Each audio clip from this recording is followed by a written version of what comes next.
Hey, what's up guys, it's Yash here back with another video, and in this video I will show you how you can install WhatsApp for Business. WhatsApp for Business is an application which aims to replace the simple WhatsApp to the business one. The cool feature of WhatsApp Business is to get rid of lengthy emails, and now with WhatsApp Business you can simply WhatsApp it. Isn't it cool?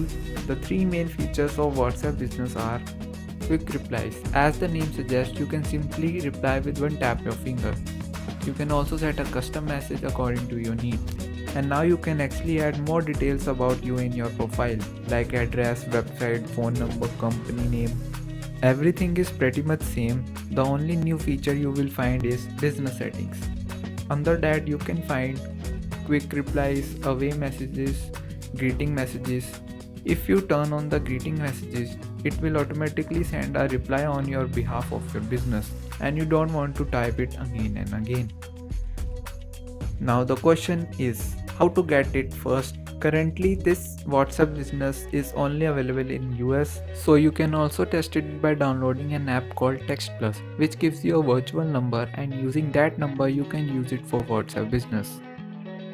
So that's it for this video guys. If you like this video, please give a thumbs up and do subscribe this channel for more interesting topics, and I will see you in the next one.